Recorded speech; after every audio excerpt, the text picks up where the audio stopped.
back to the topic of patents and IP for a moment. Very specific question, but probably a lot of us in here are building companies based on work that we did at the university that is perhaps patented at the university and the university owns, so we have to license it from them.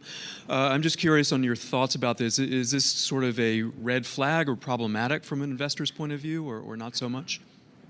I'll give my answer and then to Chris thing. So it depends on the university and it depends on the terms. So there are a lot. I mean, we do fund companies all the time that have licenses to university patents. I would say in some cases those are actually useful licenses. Like what I would argue is like the further down the stack, the more useful the patents are.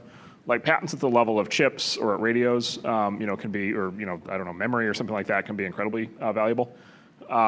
Patents at the level of software or applications we generally don't view as very, very valuable, and I could go into more detail why, but generally not very valuable. To be able to get the right team out of the university into a startup, if there's a licensing agreement that is only on the margin for the economics, then it's just a cost of doing business, and we'll kind of put up with it. I have seen cases, and I've lived through cases, where the universities take a very draconian view on this, and the university licensing office has this just highly inflated view of the value of what they're going to be licensing, and they can kill companies in their cradle by taking that approach. So I think a lot of it depends on the specifics of the university.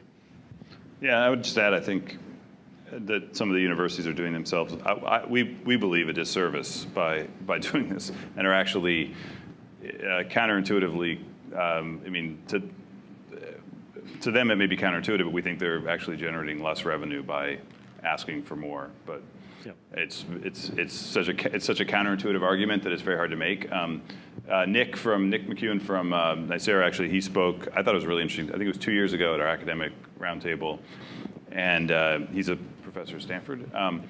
He said that I thought it was an amazing talk. He said he literally, with every new thing that his lab would invent, they would go to the incumbent company, like in his case Cisco, like it was a new networking invention, and literally just offer them for free all of the inventions. And he said sometimes they would say yes, in which case we would say, okay, fine, let's go do our next thing. Let's invent something else. And when they say no, he'd say, okay, well that might be interesting because it might be like too futuristic for Cisco, and therefore let's go do it.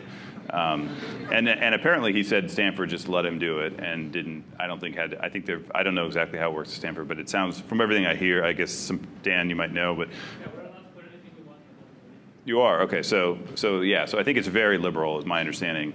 They then, in that case of Nicera, went and did this company, and it's just a very different kind of philosophy, and it's worked very well. It's just very hard. I know, like I went to Columbia undergrad, and I've tried to argue this philosophy to the administrators there, and it's just a very hard argument to make because it sounds very counterintuitive to most people.